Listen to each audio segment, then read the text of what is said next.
But now, drum rolls, we go to Professor Opher, and she'll give us, I can promise, a very intriguing and compelling presentation about global modeling. And that what that really is about is, how do we really retrieve and understand the physics? And this is what Merav is going to talk about. And let me just remind you, after Merav's talk, don't go away. You will have information in your inbox from Andrea on how to go on to the open discussion, where we'll discuss all the lovely questions that we received. Merav, the floor is yours. Thank you so much, Pontus. Thank you for this introduction. No pressure at all, right? So I was asked to talk about what can we do with global models exploring the outer heliosphere. And so I wanted to give you an overview where we are, what we don't know, and where we're trying to head. And especially, I think global models are critical in this environment because we don't have a whole lot of measurement. It's different than in the magnetosphere when there are a lot of measurements, or in other areas.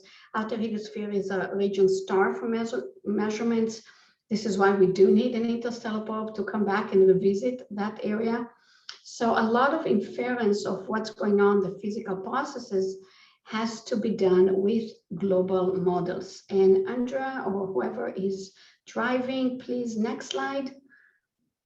So I want to just to give you a history, a quick overview that the ideas of heliosphere started back from the 50s and 70s from these amazing works back from Oxford, Davis, Parker, Dessler, and Baranov, and so forth.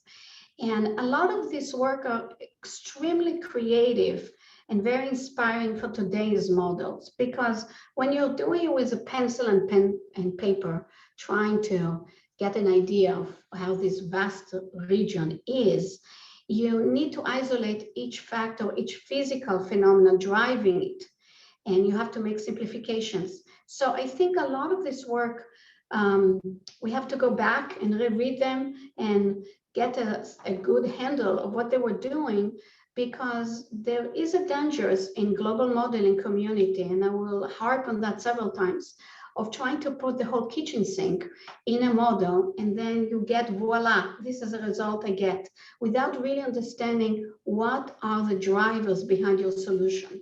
And global models can be dirty. Is if you put garbage in, you will get garbage out. So I think this works is a source of inspiration for all of us. And I like to think that you use the global modeling, the sophisticated technique we have today, to run experiments similar to what these giants in the field did with a pencil and paper.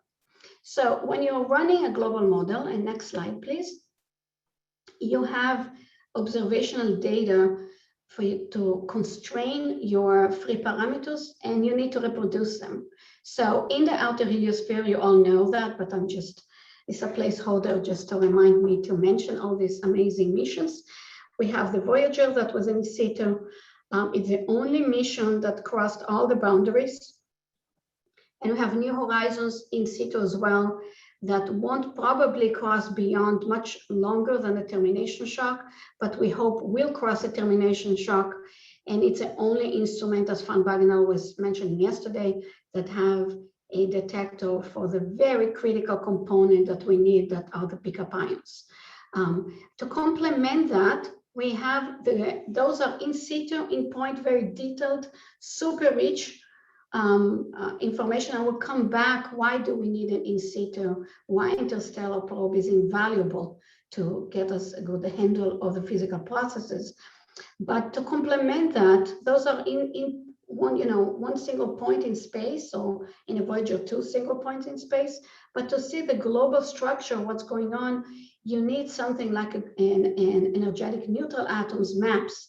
And this was given beautifully from IBEX and Cassini missions, and the upcoming IMAP that will revisit this region with a much more detailed maps. So the combination, each of them, it's not that one is better than the other. We need both. We need the very detailed in situ complemented by global maps. So what do we do with this combination of models. We construct models in theory and modeling, and observations, we construct global models. So next slide. Here I'm giving you an overview of some. There are many more, so sorry if I forgot to mention some other ones. There is in Germany from Klaus Scher and other models, and there's Radkiewicz too that I didn't put. So this is just some models that are constructed to give a view of the global heliosphere. And I'm going to talk a little bit more on the top row, from the Moscow, run by Vladis Mladenov, myself and my group in the middle, and from Nick Pogorelov and his group on the right, the top right. And there are many others like Washimi, Arkady Usmanov, Hans Mueller, and others. And one of the things that happen when you construct a global model, you need to make assumptions. So next slide.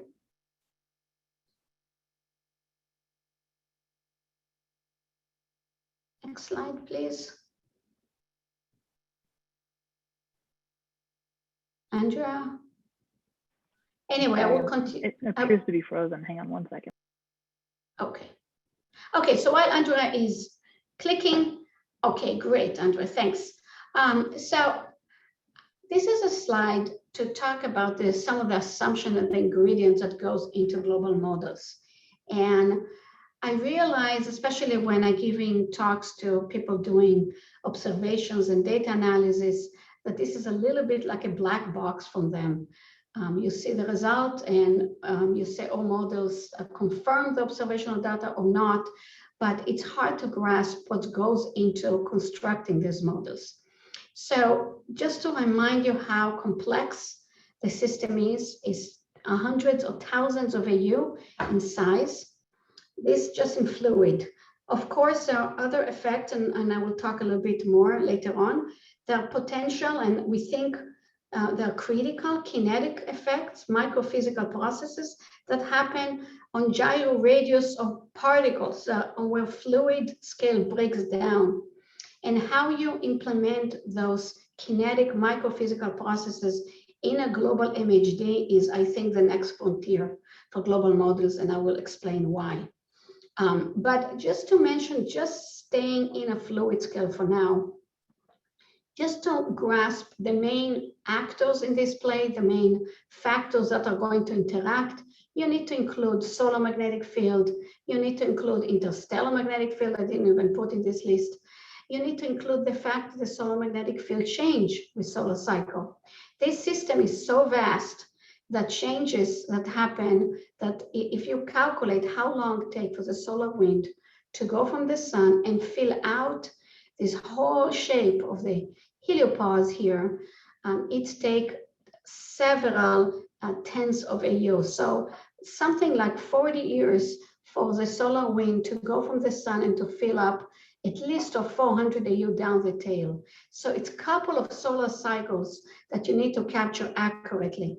And within a couple of four solar cycles, you have many changes in the solar magnetic field, in the solar wind, the flipping of the polarity of the magnetic field. So all this, in principle, you need to account. And here I'm showing on the top right, the beautiful picture by Haru Washimi showing, and this was shown before in this conference, how pressure pulses are driving changes in the heliosphere and into the local interstellar medium. So these are real first order effects.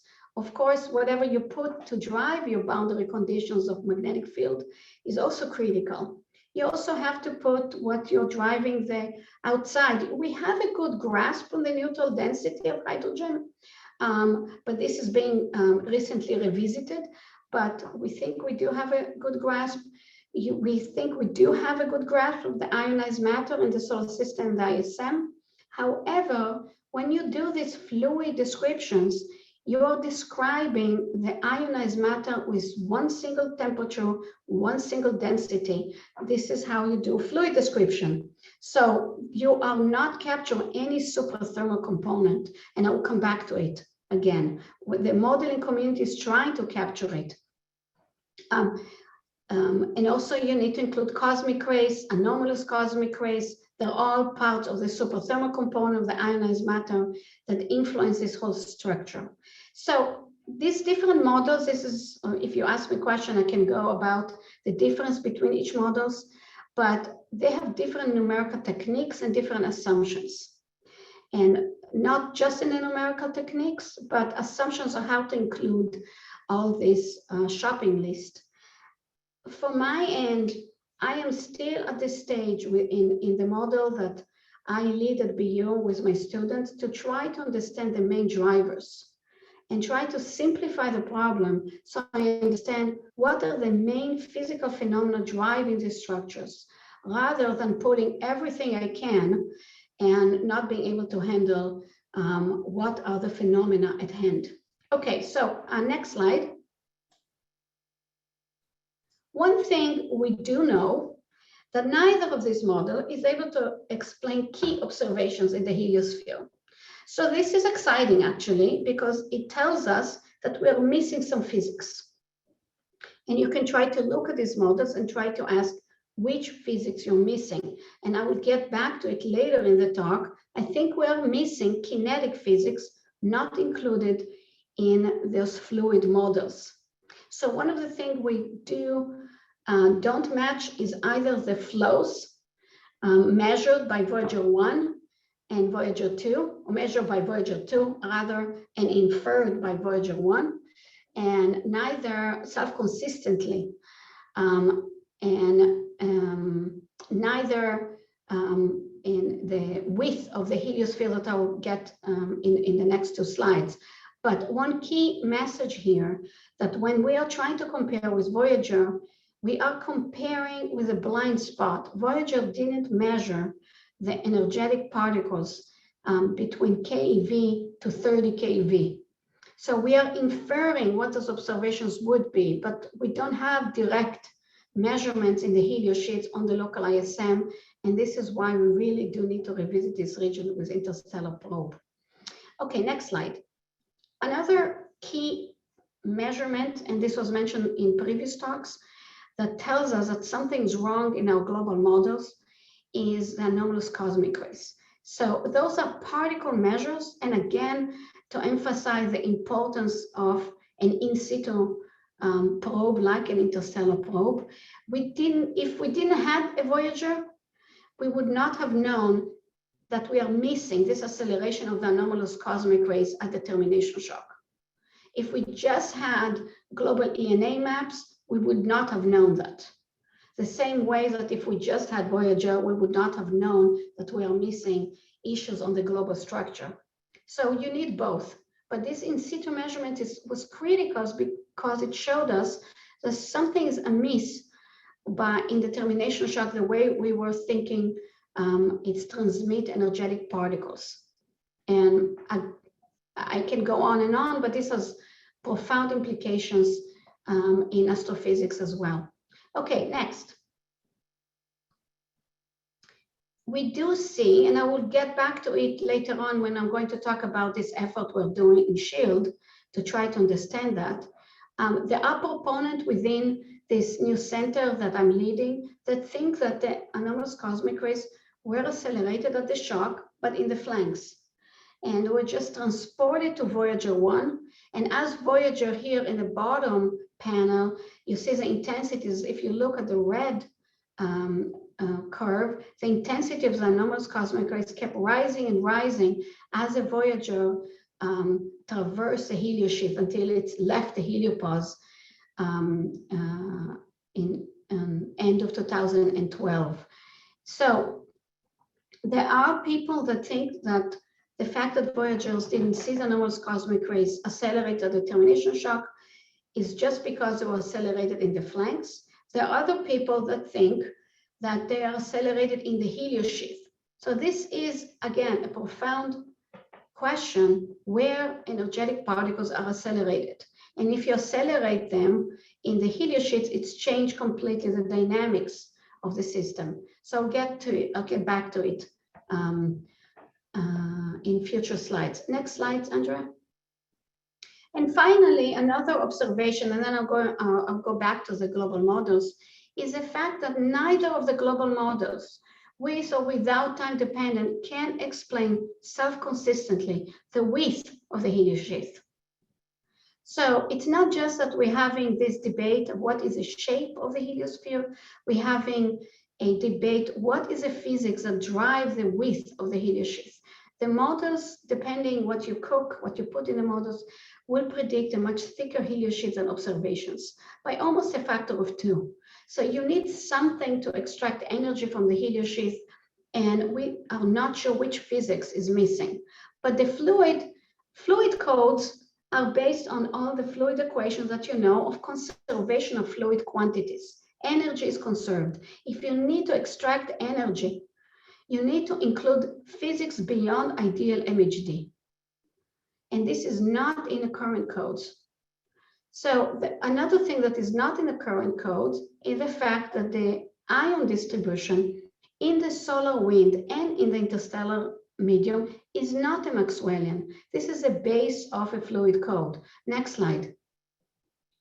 And in fact, if you look at particle measurements in the bottom panel, and this is from Dialinas et al., a paper that derived the ion distribution from several instruments from Voyager, derived from IBEX and Cassini, all the way to the cosmic rays and NSCP on Voyager. Sorry, it's so small, but you might be able to see that it's far from being a Maxwellian. So this is a log-log file, log-log plot, and you can see from the most left portion of the plot is your cold solar wind. And you can see that the cold solar wind extends to many, many decades in energy when you have long, long tails that show us that the ion distribution in the plasma, as measured by all these instruments, is far from being a Maxwellian. And I could have also included measurements from New Horizons that show it beautifully in the supersonic solar wind, that beyond 10 AU in the solar wind, the distribution is not Maxwellian. But the current global models, the way we're modeling, and don't get me wrong, the models are being increased in sophistication a lot in the last couple of decades, but we are still treating the ion component as Maxwellian. One of advances that we have done, this was originally done by Malama in 2006 in 2D, I have done it in 2020 in 3D, is to say, okay, we know it's not just a Maxwellian, it has a superthermal component. We actually don't know exactly what is the energy contribution of pickup ions, but we can have a clever estimate, is to say, let's include 2 fluids, one cold that is in the cold solar wind and another one that will capture at least a 1 to 10 keV energy with a hot component. So in the old model that is based on all the other models that I've shown in previous slides, is a one single ion fluid. And now we put 2 fluids, one cold in the bottom left, and you can see on the far left, this is a pickup ions as they get transported from the termination shock shown in the black circle. And they charge exchange with the neutrals and they leave the system. And the codes, they're hotter by an order of magnitude than the cold solar wind. So we separate these 2 components, and this didn't have just a first order effect. It's really changed dramatically the shape. The shape of the heliosphere was suddenly deflated, like you take air from a balloon and it's deflated. It's become much more spherical and deflated because now you're including the fact that pickup ions charge exchange and leave the system. This is basic physics that was not included in previous models. Okay, next slide. The other piece of it, and this is a schematic that I built when we were trying to put together SHIELD, was that the different parts in this system in comparison with observations are interconnected. So when you have a global model, and let's look here right at the center, you're interacting an ionized component that, as I'm being harping here, is not just Maxwellian. It has a superthermal. So you need to understand a pickup ions that are shown here on the left. They're kinetic. They need to be described by a kinetic transport equation. They're not fluid. And they need to be self-consistently coupled with the rest of the component in a global MHD model. All these ions interact with neutrons coming from the ISM that also need to be treated kinetically. This is, complicated enough, but what you do need to understand how the pickup ions, as they go so different places in the heliosphere, for example, the termination shock, do they get accelerated, to which energies, what happens? So you need to understand the transmission of pickup ions, not just through the termination shock, but do they get further accelerated in the helioshift? It's a very complicated problem. And what people have been doing so far is forget all these different pieces. They run a global MHD model with a single ion, and after the fact, after they get a solution, they have a prescription to say, okay, we know it's not a single ion. Let me separate this energy in different components. This is what we call a prescription to produce an energetic neutral atom map. And then they compare with observations. And lo and behold, they don't get a match. Why? Why they don't get a match? So we need to understand, is the prescription wrong, or the fact that our global MHD is just lacking physics? Okay, next slide. So this is a heart behind the center we are putting together, that is SHIELD. And I'm using this slide not to advertise SHIELD, because I thought it was a good slide that summarized the different components that we're trying to capture. You have a global MHD model. Here I'm showing a shadow of the BU solution, but it could be a different one, a one that has a long tail, whatever your favorite MHD solution. You try your best to get a solution. You need to include the fact that there might be microphysics that you're not including when you're solving a fluid set of equations. So you might have reconnection happening, you might have turbulence driving the solar wind. We do know that the solar wind is turbulent. We do know that we have measurements that show pickup ions get heated with distance. They do heat solar wind. So we know turbulence is real in the supersonic solar wind. How this turbulence get transmitted by the termination shock to the helioshift, it's another question. So this is one of the questions, how the pickup ions evolve throughout the heliosphere. We call it cradle to grave. And we are not sure if the connection is happening or not in the helioshift. There are strong theoretical arguments to say it should be happening. The magnetometers on Voyager are not equipped to really narrow down this issue. So we would like to revisit that region, and right now figuring out if reconnection play a role on energetic neutral atoms that we're trying to compare with. Okay, next slide. So what we're trying to do, and sorry for it's not the best resolution here, is to have a self-consistent, is to go way beyond the current MHD model. And even if you don't like this effort on SHIELD and you have your own effort, I think the future of global modeling will be something like that. We will need to move beyond the current MHD model to self-consistently treat pickup ions in a kinetic fashion and self-consistent couple them, shown here in yellow, the pickup ions. We will need to capture the influence of cosmic rays. I don't have time to talk about it here, but cosmic rays do affect solution dramatically, so they need to be included. And so we need to include all these components with what I called here in blue ribbon here, the microphysical processes that are not included in MHD models.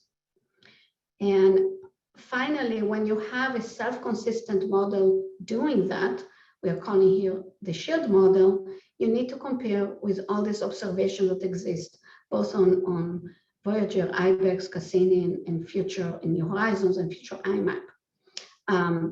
What we are going to try to do within SHIELD, will be to use MHD model coupled to a transport model of cosmic rays and pickup ions called Spectrum, developed at University of Alabama, Huntsville. And we are going to, the BU model is part of the SWMF, that is a framework based on University of Michigan code. And it has in that framework already built in a turbulence model, was developed back in 2014 called AWESOME to develop the turbulence in the solar wind until 1 AU. We need to expand this turbulence model because you need to include the fact that turbulence, it's not incompressible at large distances, it's actually compressible.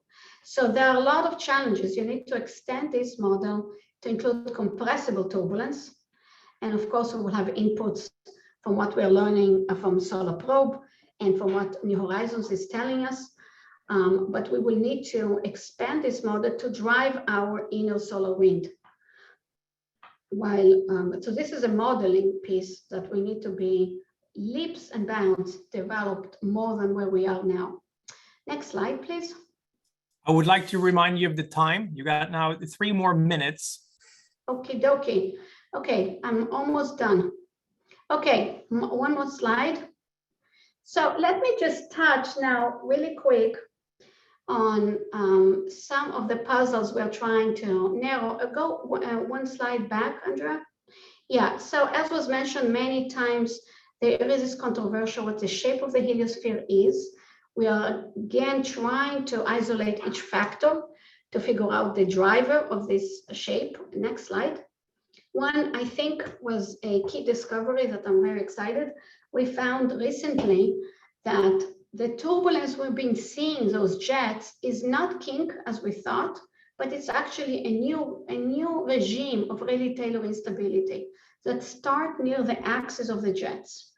So it start really inside the heliosheath and start eating up the heliosheaths until the whole heliosheath is turbulent. This is a key new discovery. I'm very excited. I hope this is going to be debated and included in future models. Next slide. Let's skip. This is again about the Rayleigh-Taylor instability. I wanted to call out another thing we did in SHIELD that is related with this talk. So Andrea, if you can skip another slide. We did a comparison between the Moscow model and the BU model running the same boundary conditions. So next slide. And what we found, so this is comparing apples and apples. You run the same boundary conditions. So at least you take away this freedom. And this is a solution we got. And just to drive home the message, the solution at the nose and at the tail until around 300 to 400 AU is identical, very, very similar. The difference happened that in the BU model, the ISM streams between the two lobes, while in the Moscow model, the flow is very laminar and extends for thousands of AU. Moscow model also doesn't have the instability that I just discussed in the Rayleigh-Taylor, while BU has. And we think that this is a key for the differences. Why Moscow models suppress instability is a question that we're going to investigate. Probably has to do with how they treat the boundaries.